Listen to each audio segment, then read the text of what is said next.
Welcome back to Three Sisters. Junior Max is up next, and earlier on, Alan caught up with his top 3 to watch in 2013. Ben, top seed in Junior Rotax this season. In the off-season, though, you've moved to Strawberry Racing. What was the thinking behind that?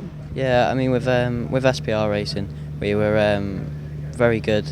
We got 4th in Minimax last year, the previous year, and 5th in Juniors last year. But I think it was just time for a change and to move on. We've been with them for 4 years now, so I think it's just time for a change and to try something different, really. And how's it been going for you this weekend so far? Yeah, really good. We qualified 3rd overall in qualifying, won the first heat and just came 3rd in that heat. So it's going all right, yeah.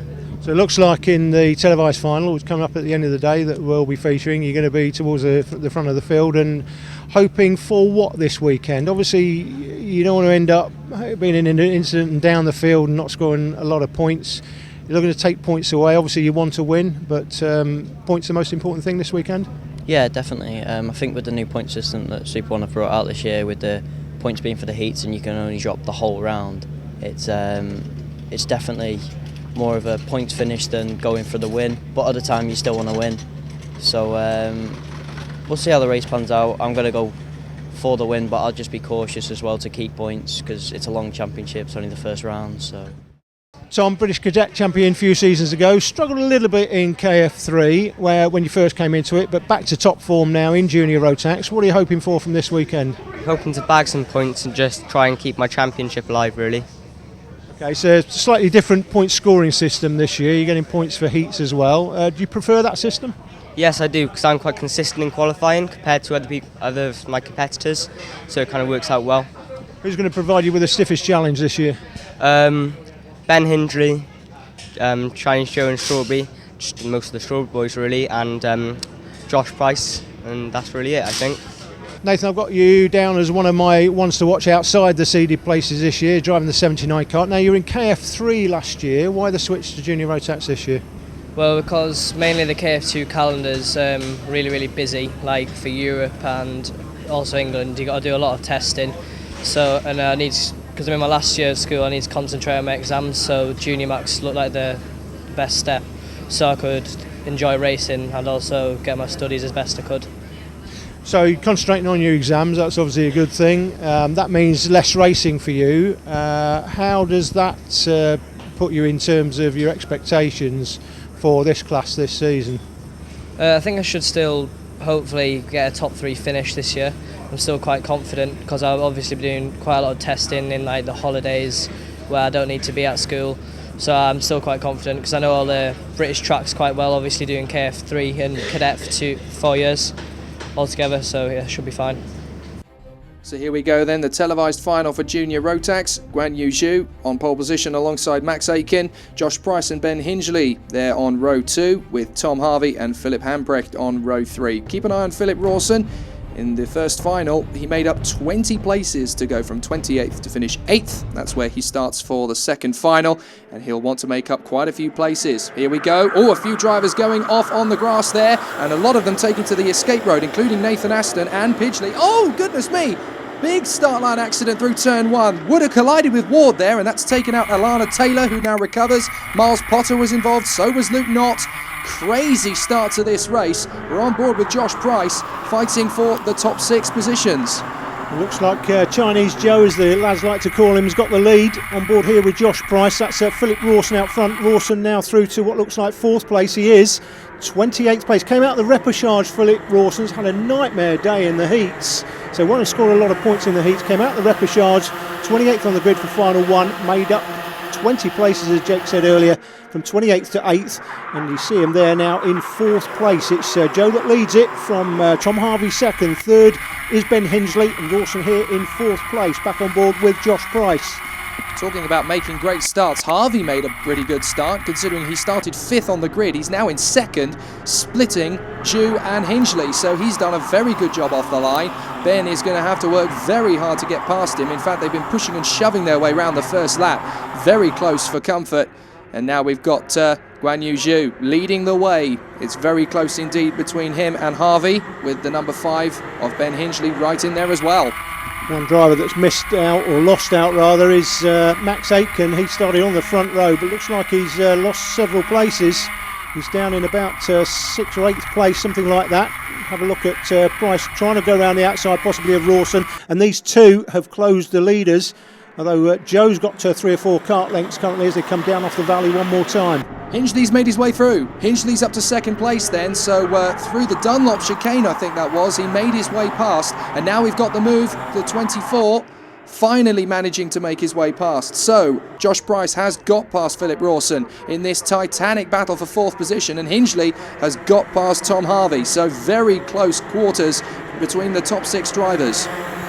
So Hingley here in 2nd, that's Harvey in 3rd. Look at the lead that Joe's got already, and Ben Hingley defending. What's this, Jake? Lap 3, Hingley is just pretty much handing the race here to his teammate, Chinese Joe.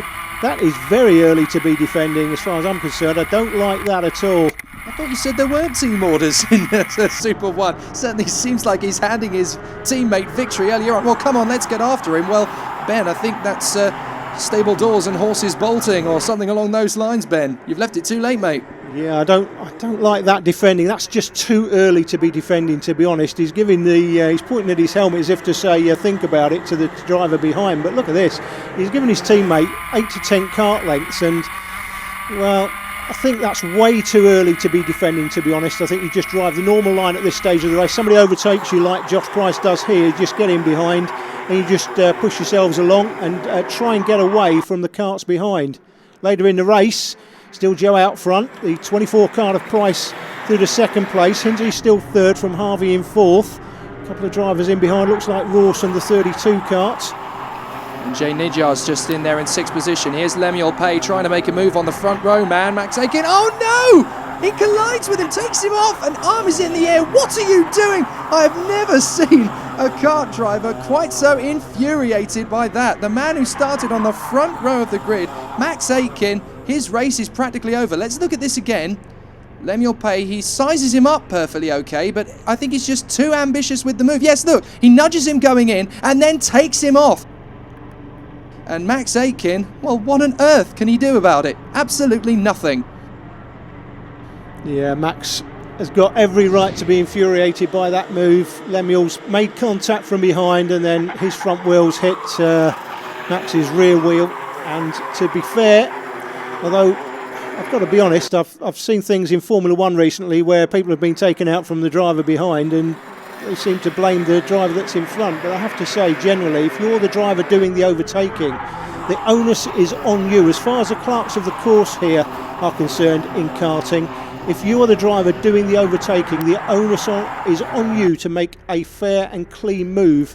And you can clearly see there, if the clerks had seen that, then Lemuel will be getting a warning flag as an absolute minimum. He might be getting a black flag. I have a feeling he might have a few cross words from Max Aitken afterwards as well, let alone warning flags. A couple of arm gestures there. Is that the number 12? I think it is. Tom Harvey giving an arm gesture to Ben Hingley. I wonder if that's just total frustration. You've let Joe get away with this one, mate. That's exactly what it is. Tom Harvey is extremely frustrated by Ben's driving. He's driving a narrow line and Tom's literally got his hands in the air as if to say, what on earth are you doing at this stage of the race? Let's just get after the leaders, surely. Not just going to settle for 2nd or 3rd, but it looks like Ben's decided he's not going to catch his teammate and he's going to settle for what he's got. Let's see what happens here. Into the left-hander at Luna. That is Ben Hingley driving the 5 kart. He is the top seed in this year's championship and should be one to beat. Josh Price has got a nice comfortable lead here, Jake, as they go into the last lap. So Guan Yu Zhu looks like he's got himself a very handy victory to start the season off with. And here he comes down the valley, and look at the gap he's pulled out already. Fantastic stuff. 2nd place there. Josh Price has a perfect view of the race leader, but because of all of that protective, guarding driving from Ben Hingley earlier on, it now means he just can't get close enough to him. So he's now got to do the best he can and hope that something falls foul for Guan Yu Zhu, but no such luck. He plows into Luna for the last time, foot down, and pray that there's power. There is, and that's a very handy victory, and he knows it. 2 arms in the air. He is delighted. Formula One, take note. China's latest star has hit Super 1. Brilliant job from Guan Yu Zhu, winning the second final. Ben, P3 in the first race of the series, how was it for you?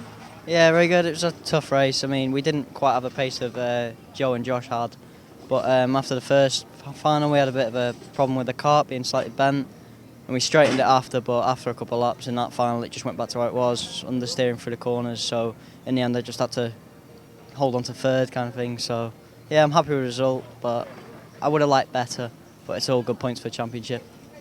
Josh, you started on the second row, how was your race? It went really well. I got a good start. I got into second. Then I had trouble defending my position to Ben, but then I battled through and I got a gap towards the end, which just left me to get into clear space. Joe, first race win of the year, congratulations. How was your race? Yeah, it was a good race. In the start, people behind me, so I got defending and sort of get a gap. So just check out and win the race. Yeah, it's my first win in Super 1 in the big second final, so really happy with the results. That couldn't be better timed. The Chinese Grand Prix in the same month as Guan Yu Zhu takes maximum points from the Junior Max. Amazing stuff. Josh Price, Ben Hingley and Tom Harvey could be covered with a blanket in the battle for second place, with Jay Nijjar and Jake Walker rounding out the top 6. Brilliant racing action from 3 sisters, and there's plenty more where that came from, so don't go away.